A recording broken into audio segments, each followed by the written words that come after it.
Hello అందరూ ఎలా ఉన్నారు? ముందుగా మీ అందరికీ ఉగాది శుభాకాంక్షలండి. ఈ ఉగాది ప్రతి ఒక్క ఇంట్లో అందరూ హ్యాపీగా ఉండాలి.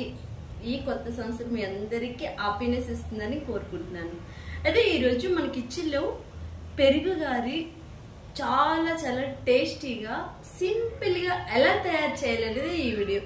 అయితే నేను 4 గంటల ముందు తొక్కుతో ఉన్న దేశీ మినపప్పుని నానబెట్టుకున్నాను. అది తొక్కు తీసి కచ్చబిచ్చేసి ఎప్పుడు చెప్తుంటాను మన వీడియోస్లో, అలాగే నేను గ్రైండ్ చేసుకున్నాను. ఇప్పుడు మనం ఈ పిండిని వడల మాదిరిగా వేసుకోవాలి. అయితే మనం ఈ పిండి గ్రైండ్ చేసినప్పుడు ఏం చేశాను, ఆ పిండికి సరిపడగా సాల్ట్ అయితే వేసుకున్నాం కదా. ఇప్పుడు ఇందులో ఇంకొకటి కూడా వేయాలండి. ఈ మాత్రం 1 స్పూన్ వరకు జీలకర్రని కూడా వేసుకోవాలి. జీలకర్ర అనేది మనం నైట్ తిన్నా మార్నింగ్ తిన్నా ఎప్పుడు తిన్నా కానీ కాస్తంత మనకి జీర్ణం వేగంగా అయిపోతుంది, హెవీగా అనిపించదు అనమాట. ఓకే, జీలకర్ర అంతా కూడా పిండిలో కలిసేలాగా మనం కలుపుకోవాలి.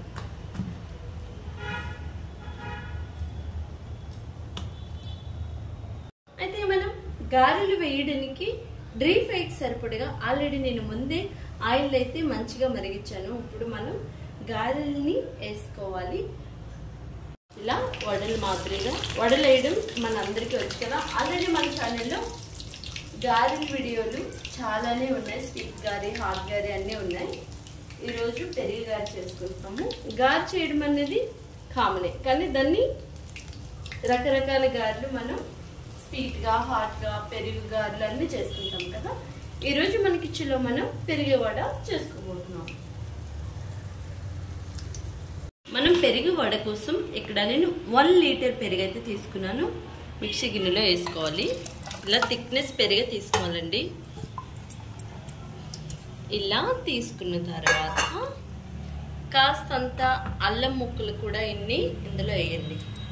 వేసి జస్ట్ 2 మినిట్స్ మిక్సీ చేయండి పెరుగుని.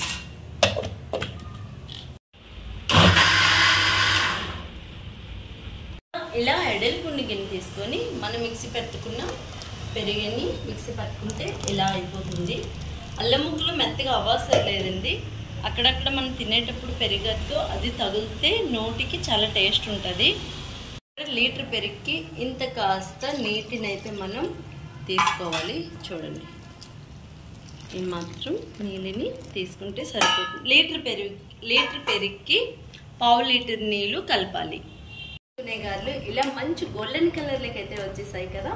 వీటిని పళ్ళెంలోకి తీసేసుకుందాము.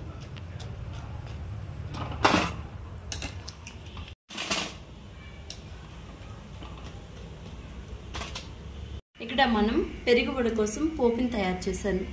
మిరియాల గింజలు ఒక 30 గింజల దాకా తీసుకొని కచ్చాబిచ్చిగా ఇట్లా దంచుకోవాలి. ఒక 1/2 స్పూన్ మినపప్పు, 1 స్పూన్ జీలకర్ర, 1/2 స్పూన్ ఆవాలు, 5 ఎండుమిర్చికాయలు. అయితే మనం ఇక్కడ కాస్తంత నూనెని వేసుకుని పోపు వేగడానికి కాస్తంత వేసుకుంటే 1 స్పూన్ వేసుకుంటే సరిపోతుంది. ఫస్ట్ మనం వేసుకునే నూనె మంచిగా వీటెక్కాలి. వీటెక్కిన తర్వాత తీసి పెట్టుకున్న ఆవాలని చిట్పట్లు ఆడించాలి. ఫస్ట్ మనం ఆవాలు చిట్పట్లు ఆడాక జీలకర్ర, మినపప్పుని వేసుకోవాలి. రెండో వైపు కూడా గారెలు వేసాను కదా, రెండో వైపు కూడా ఇలా గోల్డెన్ కలర్లోకి అయితే మంచిగా వచ్చేసాయి గారెలు. క్రిస్పీగా చాలా చాలా బాగుంటుంది.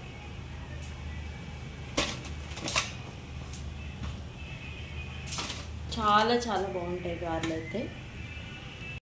ఇప్పుడు మనం ఇది కాస్త వేగాక ఇందులో ఎండుమిరపకాయలు, మిరియాలు వేసేయాలి. వేసి మంచిగా మిరియాల వాసన వస్తుంది. వేగితే ఆ వాసన వచ్చేదాకా మంచిగా మనం వేగించుకోవాలి. మన పోపు అయితే మంచిగా వేగిపోయి వచ్చింది కదా.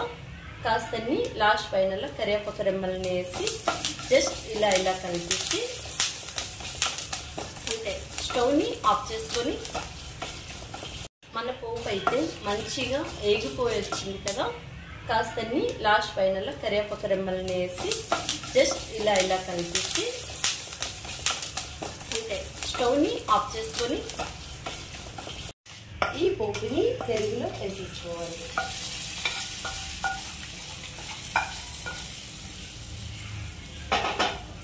వేసుకున్న తర్వాత ఇందులో మనం ఈ పెరుగుకి సరిపడగా సాల్ట్ని కూడా మనం వేసుకోవాలి. సరే, పోపు సాల్ట్ పెరుగులో మంచిగా కలిసేలాగా మనం కలిపేసుకోవాలి. మనం ఈ పెరుగులో వేడి వేడి గారెలు ఇందులో వేసేసుకోవాలి. టేస్ట్ చాలా చాలా బాగుంటుంది.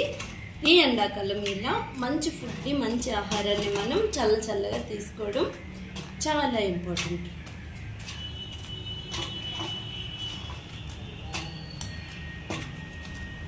వావ్, మా గిన్నె నిండిపోయిందండి. ఇలా ముంచుకున్నాము.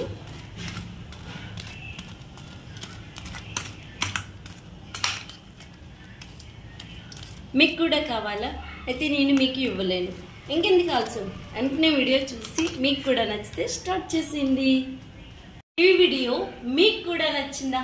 అయితే ఇంకెందుకు ఆలస్యం, మన ఛానల్లో మంచి మంచి హెల్దీ ఫుడ్స్, ఆకుకూరలుతో కర్రీస్ చాలా చేస్తున్నాయి. చాలా డిఫరెన్స్ మంచి వీడియోస్ ఉన్నాయి. ఒకసారి వెళ్ళి మన ఛానల్లో చూసింది. ఈ వీడియో మీకు కూడా నచ్చిందా? అయితే ఇంకెందుకు ఆలస్యం, లైక్, షేర్, సబ్స్క్రైబ్ కూడా మీరే చేసేయండి. నెక్స్ట్ మంచి డిఫరెన్స్ వీడియోతో మళ్ళీ కలుసుకుందాం. అంతవరకు మీ అందరికీ బాయ్ బాయ్.